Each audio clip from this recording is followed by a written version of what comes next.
मुंबई नाशिक महामार्गाजवळील हे प्रसिद्ध साईबाबांचं मंदिर, मुंबई ठाणे या व्यक्तींची मागणी आहे जे शिर्डीला जाऊ शकत नाहीत आणि त्यांना बाबांचं दर्शन घ्यायचं आहे. तर या मंदिराचं नूतनीकरण लवकरच सुरू होईल.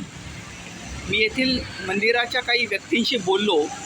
नूतनीकरण सुरू होईल आणि शिर्डीसारखं नाही पण शिर्डीच्या जवळपास जाणारं मंदिर बनवण्याचा भाविकांचा प्रयत्न आहे. आणि आपण आजूबाजूची पर्यटन स्थळ बघतो, छोटीशी बाग आपल्याला दिसते.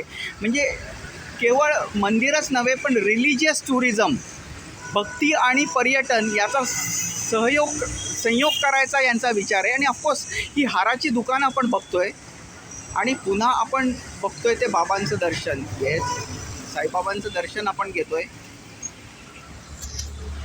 मुंबई नाशिक हायवेजवळचं हे मंदिर आपण कव्हर करतोय. फार सुंदर मंदिर आहे. आपण हळूहळू याचं दर्शन घेऊया. येस, थेट बाबांचं दर्शन मी तुम्हाला दाखवतो. येस, या मंदिराबद्दल जास्तीत जास्त व्हिडिओ अपलोड करायचा प्रयत्न करून, कारण हे मंदिर मुंबईच्या जवळ आहे आणि बऱ्याच मुंबईकरांना इथे येणं शक्य आहे. इथे कसं यायचं? मुंबई नाशिक हायवेवर तुम्ही जेव्हा निघालात तेव्हा तुम्ही भिवंडीकडे टर्न घ्या आणि तुम्हाला गुगल मॅपवर नक्की या मंदिराचा पत्ता तुम्हाला मिळू शकेल. हे प्रसिद्ध साईबाबांचं मंदिर आहे. केवळ मंदिरच नाही तर इथे पर्यटनसुद्धा आहे.